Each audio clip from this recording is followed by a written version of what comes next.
We've convinced ourselves through history that the Native Americans here lived real light on the land. There was not that huge a population. They did not have that big an influence.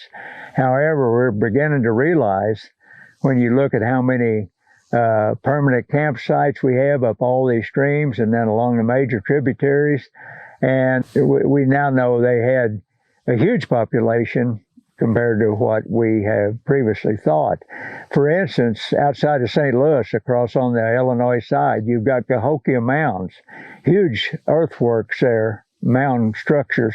In 1089, they estimate that there was 20,000 people living at Cahokia Mounds, which was comparable to London at the time.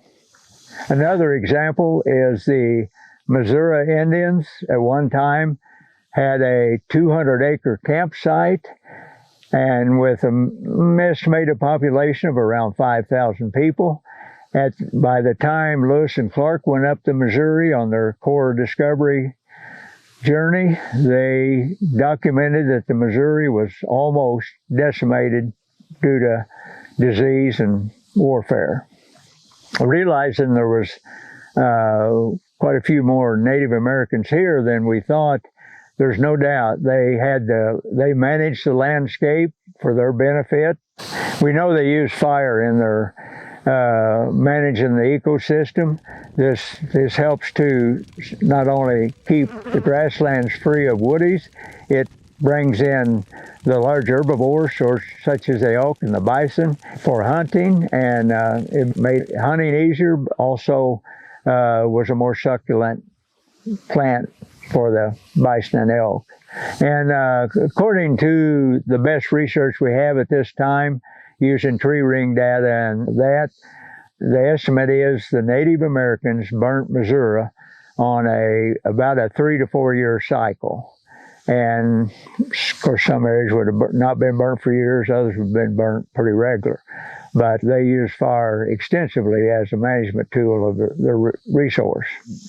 With them doing rather extensive management, using fire and other methods, they would have helped shape what greeted the European settlers. This would have shaped the type of trees, the water courses, the huge grasslands. And we know on their management of the resource, they made the prairies stronger, the grasslands, which helped shape the deep soils we have today that's farmed extensively with corn and other row crops.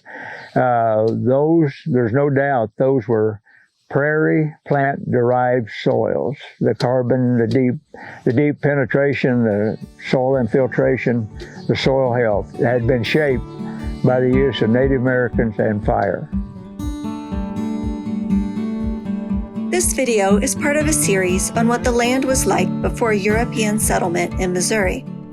Watch our other videos on prairies and savannas, streams, glades, and wildlife in pre-settlement times.